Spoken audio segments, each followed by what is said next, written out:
खुदावंद यीशु मसीह के अजीम जलाली और बाबरकत नाम में आप सबकी सलामती हो। मैं आपका होस्ट विंसेंट वेल्फ्रेड खान आज के इस प्रोग्राम में आप सबको खुशामदीद कहता हूँ। नाज़रीन, जैसा कि आप सबके इल्म में है कि हमने एक सिलसिले का आगाज़ किया था जिसमें हम बाइबल की तमाम किताबों का सिलसिलावार जायज़ा लेते हैं और उसमें यह मुताला करने की कोशिश करते हैं कि हमें तस्लीस का तसव्वुर कहाँ कहाँ मिलता है। इसी सिलसिले को आगे बढ़ाते हुए हमने पिछले किस्त में जो है वो तवारीख की किताब का जायज़ा लिया था और उसी सिलसिले को आगे बढ़ाते हुए आज भी हम तवारीख की किताबों का ही जायज़ा लेंगे। इसी सिलसिले में आज स्टूडियोज़ में मुझे ज्वाइन किया है ब्रदर सुलेमान जॉन ने और उनके साथ साथ सर रशीद खान ने। मैं आप दोनों मेहमानों का शुक्रगुजार हूँ कि आज आपने हमें ज्वाइन किया। जैसे कि हमने देखा कि हमें बाइबल की तमाम किताबों में खुदा का और तस्लीस का तसव्वुर भी नज़र आता है, लेकिन अगर हम देखते हैं तो इसके साथ साथ कुछ कॉन्ट्रडिक्शंस हैं जिनके ऊपर कलाम मुक़द्दस के ऊपर एतराज़ात भी उठाए जाते हैं। इसी सिलसिले को आगे बढ़ाते हुए मैं दो हवाले आपके सामने पढ़ूंगा और मैं सर रशीद या आपके सामने सवाल रखना चाहूँगा। जो पहला हवाला है वो है दूसरा शमूएल उसका 24वां बाब और उसकी पहली आयत। कलाम मुक़द्दस में कुछ यूं मरकूम है, इसके बाद खुदावन का गुस्सा इसराइल पर भड़का और उसने दाऊद के दिल को उनके खिलाफ ये कह के उभारा कि जा इसराइल और यहूदा को गिन। और जो दूसरा हवाला है वो है पहला तवारीख उसका 21वां बाब और उसकी पहली आयत। कलाम मुक़द्दस में कुछ यूं मरकूम है, और शैतान ने इसराइल के खिलाफ उठकर दाऊद को उभारा कि इसराइल का शुमार करे। कलाम मुक़द्दस का पढ़ा और सुना जाना हम सब के लिए बाइस बरकत हो। सर, ये क्या मसला है कि हमें ये, हाँ, जैसे कि हमने पिछले किस्त में बात की थी कि एक ही थीम शमूएल, सलातीन और तवारीख में चल रही है, लेकिन एक ही इवेंट के ऊपर एक जगह हम ये पढ़ रहे हैं कि खुदा ने दाऊद को उभारा और एक जगह कहते हैं कि शैतान ने उभारा। तो इसके ऊपर ये जो इतराज़ उठता है तो इसके लिए क्या आंसर है सर? मैं पहले ये कहना चाहूँगा कि जैसे हमने गुज़श्ता प्रोग्राम में एक और एस्पेक्ट से पढ़ा तवारीख को ट्रिनिटी के हवाले से, या उसमें हमने खुदा की तसव्वुर को जाना मुख्तलिफ एस्पेक्ट। लेकिन आज के दौर में अगर आप अक्सर देखते हैं कि सोशल मीडिया पे या मुख्तलिफ जगहों पे कि जो बाइबल को मैं कहूँगा शर्फ हासिल है कि हमेशा अंडर अटैक रही है और हर दौर में बाइबल पे जो है उंगलियां उठाई गई हैं। और ये जो चीज़ें हैं, ये जो सवालात हैं, सदियों से जो है क्रिश्चियन स्कॉलर्स इनका जवाब देते रहे हैं। लेकिन हो ये रहा है कि आजकल के दौर में ये चीज़ें और ज़्यादा हाईलाइट होकर सामने आ रही हैं। बिल्कुल ऐसे ही। तो कॉन्ट्रडिक्शन या तज़ादात जो हैं वो कहा यह जाता है कि ये हम ये ईमान रखते हैं कि ये इंस्पायर्ड वर्ड ऑफ गॉड है। तो इसके अंदर जो है वो एलिज्ड या बज़ाहिर पढ़ने वालों को महसूस होता है कि ये यहाँ पे यूँ लिखा है तो यहाँ पे यूँ लिखा है, तो ये हमें लगता है कि ये बिल्कुल डिफरेंट चीज़ें हैं या ये ऑपोजिट बात हो रही है। तो ये कैसे एक इंस्पायर्ड चीज़ हो सकती है, कैसे वर्ड ऑफ गॉड हो सकता है। इन चीज़ों को भी पढ़ने के लिए एक तरह से लोगों ने मिनिस्ट्रीज़ इवन कायम की हुई हैं, क्योंकि जो नाक़दीन हैं वो उन्होंने इस तरह की कॉन्ट्रडिक्शन की पूरी लाइन लगाई, हज़ारों तक की तादाद में हर बुक में से उन्होंने जमा करके कॉन्ट्रडिक्शन बनाई हुई है। और वो समझते हैं कि शायद ये चीज़ ऐसी है और ये इसका आंसर जो है क्रिश्चियन नहीं दे पाते या नहीं दे सकेंगे। आप अगर देखेंगे भी तो सोशल मीडिया पे बहुत सारे ऐसे चैनल्स हैं या ऐसे जगह हैं या ऐसे स्कॉलर्स हैं जो कि बड़े मतलब धड़ल्ले से बयान करते हैं, या सबका लोग जो गुजर चुके हैं जिन्होंने इस तरह के सवालात या तज़ादात जो है वो सामने रखे हैं और वो हम क्रिश्चियन जो है वो इसको जवाब देते आए। तो इन चीज़ों में कैटेगराइज भी किया गया है इन कॉन्ट्रडिक्शन को कि भाई कुछ चीज़ें ऐसी होती हैं जो हम उस चीज़ की हिस्ट्री नहीं जानते हैं, उसकी वजह से मिसकंसेप्शन हो जाती है। समटाइम्स लैंग्वेज प्रॉब्लम होता है, ठीक है ना, हिब्रू या ग्रीक के हवाले से हमारी जो नॉलेज उस लेवल पे नहीं होती, या समटाइम्स ये होता है कि इंटरप्रिटेशन जो है वो थियोलॉजिकली हम नहीं सही कर पाते हैं। तो बहुत सारे फैक्टर्स ऐसे हैं जिनकी वजह से जो है वो चीज़ें बज़ाहिर नज़र आती हैं कि ये आपस में कॉन्ट्राडिक्ट हो रही हैं, और उसको अगर रिकनसाइल करना होता है तो फिर हमें इन्हें तमाम चीज़ों में से गुजरना पड़ता है। तो बात सारी यही है कि अगर बाज़ वक़्त हम एक आयत उठा के सामने रख देते हैं और दूसरी रख देते हैं, भाई ये तो बिल्कुल आपकी बाइबल में ये चीज़ इस तरह लिखी हुई, आप कैसे इसको जस्टिफाई करेंगे। तो उसके लिए फिर यही है कि एक लेमैन तो ज़ाहिर है वो बिल्कुल आंसर नहीं कर सकता, तो वो तो बिल्कुल चुप हो जाता है। लेकिन जो लोग इसको पढ़ते हैं या समझते हैं या जो इस चीज़ को जानने की कोशिश करते हैं वो फिर उसको डिग आउट करते हैं। तो ये तमाम जो इस तरह की कॉन्ट्रडिक्शन है, इसका खुदावंद का शुक्र है कि हमारे जो मसीही स्कॉलर्स हैं इसको बड़े विजिलेंटली देखा है, इस पर बहुत सारी किताबें लिखी गई हैं और हमें भी चाहिए कि हम इसको समझने की कोशिश करें और उसको रिकंसाइल करने की कोशिश करें। अब हम आते हैं, ये जो आपने अभी 2 हवाला जात पढ़े हैं, इसमें पहली बात तो ये कि बाज़ाहिर ये लगता है कि जी सेंसस या मर्दमशुमारी जो है वो शायद बहुत बुरी बात है या शायद गुनाह है। तो ये एक गुनाह का काम खुदावंद भी कह रहा है करने के लिए और शैतान भी कह रहा है। तो ये कैसे हो सकता है? ये तो मतलब बिल्कुल अजीब सी बात है कि आपका खुदा भी वही काम करने के लिए कह रहा है जो शैतान कह रहा है। तो इसको आप कैसे जस्टिफाई करेंगे या किस तरह बताएंगे?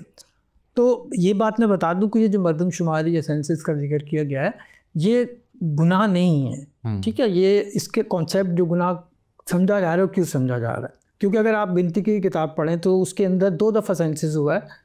एक दफ़ा जब कबाइल को बाइबल की सरजमीन तकसीम करनी थी, उस वक्त किया, वो खुदा ने खुद सेंसस करवाया, मतलब कहा मूसा को ये जो है इनको आप जो है वो काउंट करें आप इसराइल को, ताकि ये बाइबल की सरजमीन इनमें कबाइल में 12 कबीलों में तकसीम की जा सके।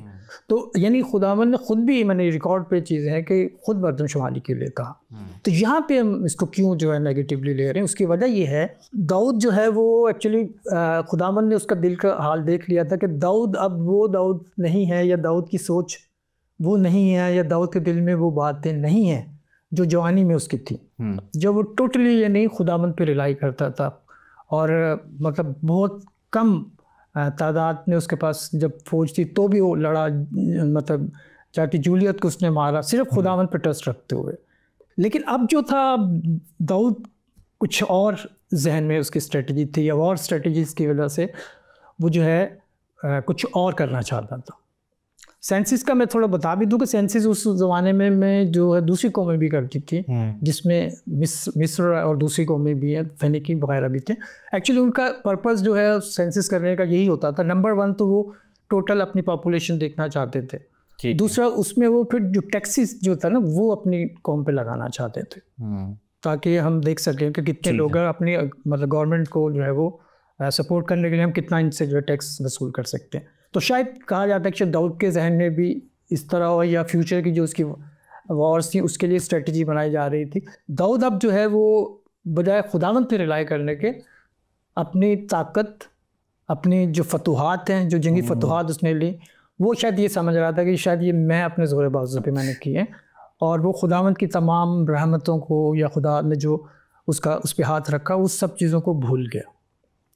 तो यहाँ पे हम समझते हैं कि खुदावंद ने कहा कि भाई आप जाके गिनो, इसराइल को गिनो, तो इससे मुराद ये थी कि खुदावंद उसके दिल का हाल जान चुका था। खुदावंद की जो मर्ज़ी यही थी कि अब दाऊद को इस चीज़ का पनिश दी जाएगी या उसको घुटनों पे लाया जाएगा, ताकि उसको समझ में आए कि जो कुछ भी है वो, या जो भी जिस हाल पे या जिस पोजीशन पे वो पहुंचा है, जिस इख्तियार पे वो पहुंचा है, वो खुदावंद की मरहूम मिन्नत है।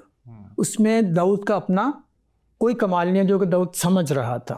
ठीक है। तो ये एक वजह है जिसकी वजह से हम कह सकते हैं कि खुदा ने इसको खुद उभारा कि तुम सेंस गिनो इसराइल को, ताकि इस वजह से खुदा उसको पनिश करना चाहता। तो हम आगे आके डिस्कस करेंगे, क्योंकि कहा यह जाता है कि खुदा जो है जो मंसूबा बनाता है वो खुदा वो करता है।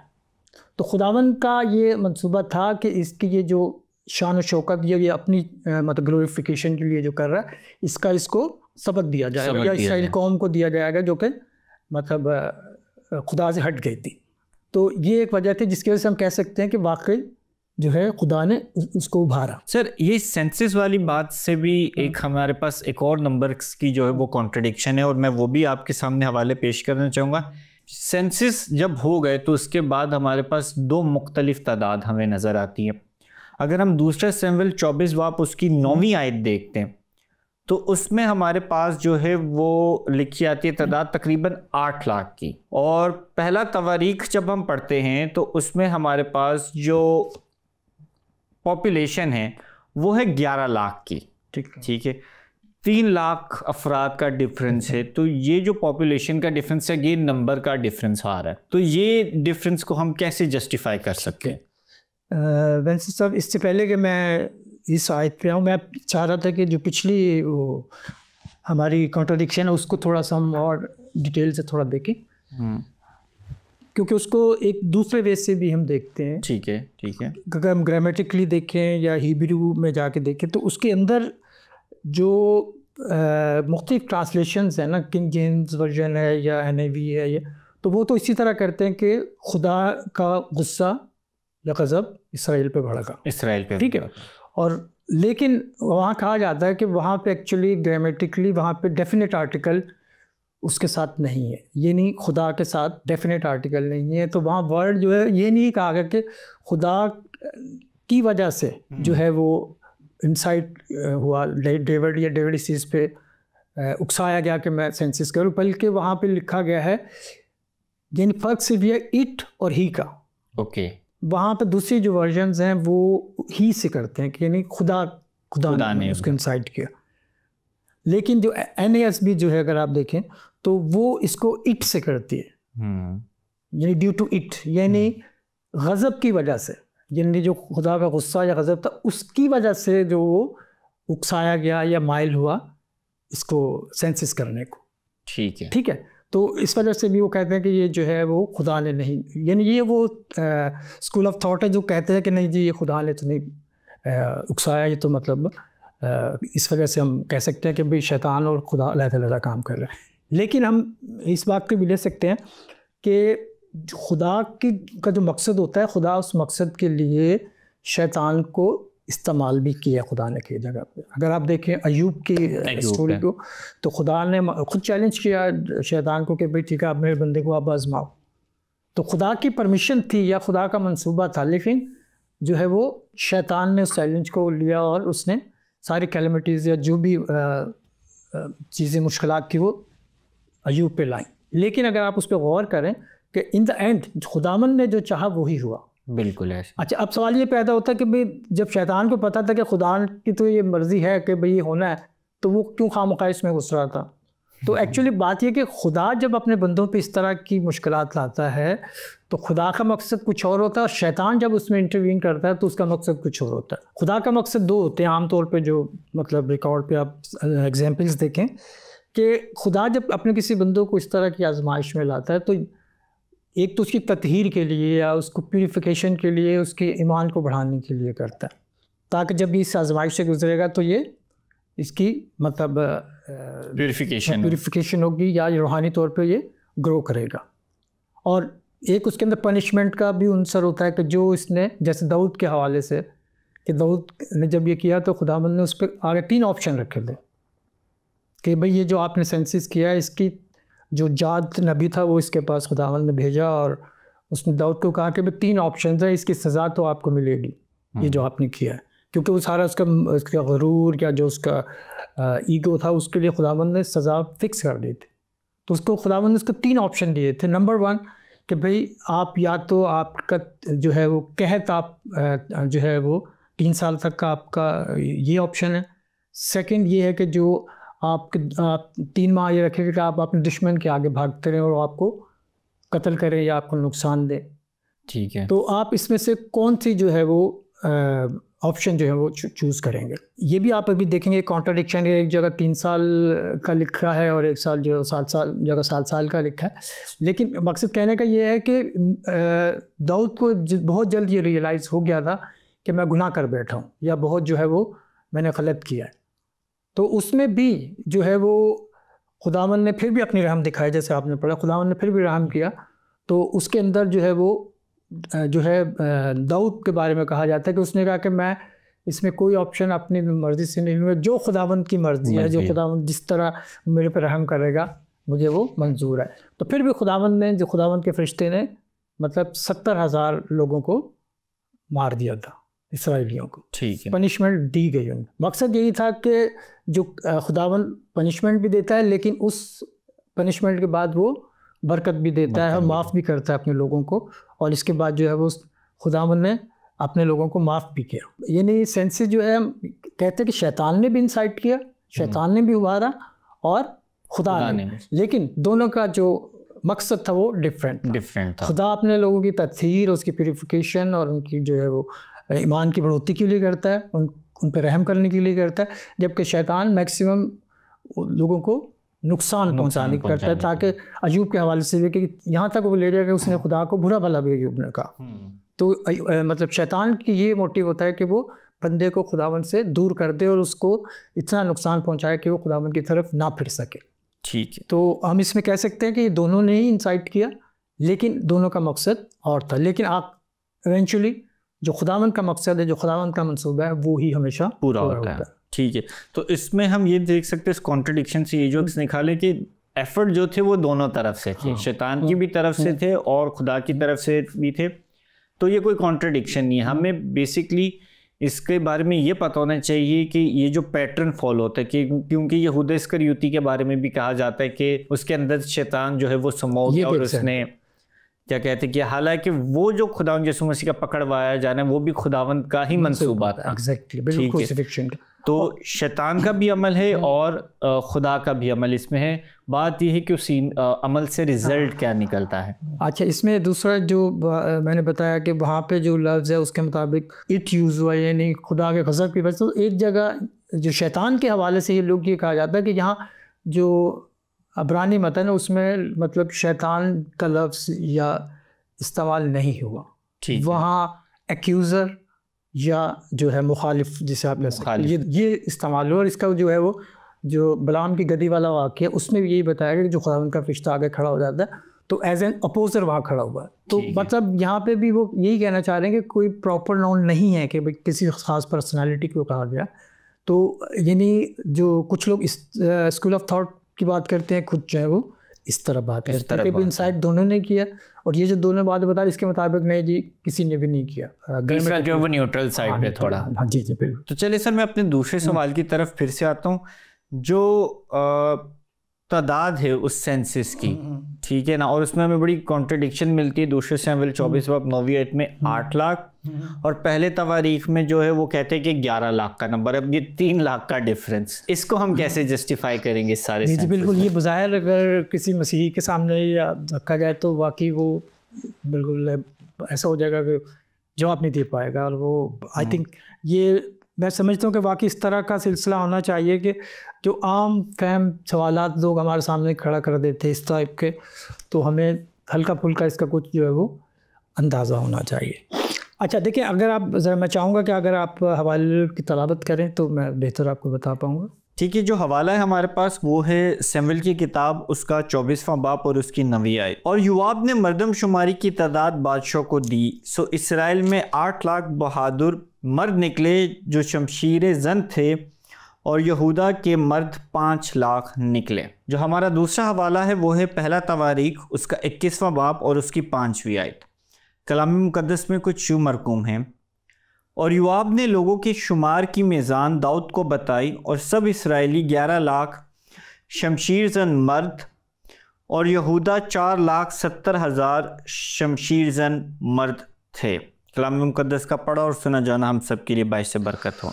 जी सर। हाँ, कॉन्ट्रडिक्शन के हवाले से विंजर साहब ये भी मैं बताऊंगा कि जो बाइबल की न्यूमेरिक डिस्क्रिपेंसीज है ना, या अददी तौर पर बाज़ चीज़ें ऐसी हैं जो कि कुछ स्कॉलर्स को कॉपीस्ट एरर भी, यानी जो लिखारी थे या जो स्क्राइबर थे उन्होंने उनकी मिस्टेक्स भी कुछ जगह कंसीडर की जाती है। ये इस केस में तो ऐसा नहीं है, लेकिन ये पूरा एक अलग टॉपिक है कि बाइबल में जो फिगर्स या डिजिट्स दी या अदाद शुमार दिए गए हैं वो समटाइम्स कॉन्ट्राडिक्ट एपरेंटली नज़र आते हैं। ठीक है।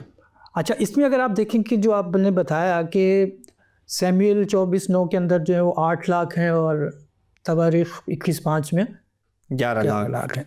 अच्छा देखिए, जो असल में काउंट किए गए ना, इसमें इस चीज़ को समझें कि शमशीर जन जो लफ्ज़ इस्तेमाल या बहादुर फौजी या लोग काउंट किया गया, इसके अंदर जो है एक चीज़ समझने वाली है कि जो एक अब्रानी लफ्ज़ इस्तेमाल यहाँ पे हुआ है एश-यिल। इसमें एक्चुअली जो काउंटिंग की गई है 2 तरह के मर्दों की जो है वो काउंटिंग डिफरेंट बताई गई। ठीक है। जो 11 लाख बताए गए हैं इसके अंदर वो तमाम नौजवान या मर्द शामिल हैं या शमशीर जन शामिल हैं जो जंग में हिस्सा ले सकते हैं या ले सकने की उम्र में हैं या लड़ सकते हैं, भले कोई सीज़न भी हो, यानी जंग का सीज़न भी हो या ना भी। और दूसरा जो है जो कि 8 लाख बताए गए हैं वो स्पेसिफिक फाइटर्स थे या जंगी मर्द थे जो इस चीज़ का तजर्बा रखते थे कि वो जंगों में हिस्सा ले चुके हैं। ठीक है। और बाकी जो 3 लाख है एक्चुअली वो रिजर्व आर्मी आप उससे कहा जाता है। ठीक है। जैसे हमारा भी रिजर्व फौज, लेकिन वो दे कैन फाइट, मतलब वो रिजर्व से मुराद ये नहीं कि वो बस बैठे हुए हैं, वो ट्रेंड होते हैं लेकिन उनको किसी जंग का भी तजर्बा नहीं होता, लेकिन वो काउंट तो फौजियों में ही जाते हैं। तो इस वजह से वहाँ पे जो काउंटिंग है उन लोगों की है 11 लाख जो कि तमाम, और उनके लिए लफ्ज़ जो मैंने बताया ना एशिल नहीं इस्तेमाल हुआ, ठीक है, तो उसमें सब शामिल। लेकिन जो शमशीर जन स्पेसिफिक लोग हैं जो कि ट्रेंड है और एक्सपीरियंस्ड हैं और जंगों में हिस्सा ले चुके हैं, उनके लिए जब जिक्र किया गया तो फिर उसके लिए एशिल का लफ्ज़ इस्तेमाल किया गया, तो इसलिए ये कॉन्ट्राडिक्शन नहीं। ठीक है, इसलिए इसको रिजॉल्व कर दिया जाता है। ठीक है। जो 8 लाख जो मर्द हैं जो दूसरे सैंपल में वो हमें जो है वो फ्रंटलाइन वॉरियर्स कहे जाते हैं या जिनके पास जंग का एक्सपीरियंस हो। पहले तवारीख की 21वीं किताब में जो हमें 3 लाख के जो दूसरे लोग हैं वो रिजर्व फोर्स का या वो लोग हैं जिनको भी जंग का हिस्सा नहीं लेकिन वो मौजूद हैं, बस उनकी काउंटिंग दूसरे सैंपल में जो है वो नहीं लिखी। और इसमें मैं एक बात और भी बताना चाहूँगा कि देखिए जैसे जवाब का जिक्र है तो बड़ा मुझे अच्छा इसका करेक्टर लगा कि उस वक्त जबकि शैतान का लिखा है कि उसने उकसाया, तो ये वाहिद आदमी था जिसने उसको मना किया दाऊद को, इशारतन या खुदाबंद ने उसके मुंह से जो एक तरह से वार्निंग दिलवाई थी। तो उसने मतलब एक तरह से इस चीज़ को यही बताया था कि खुदाबंद इस चीज़ से खुश नहीं होगा, दाऊद को कहा लेकिन जो है वो आप ये चीज़ ना करें।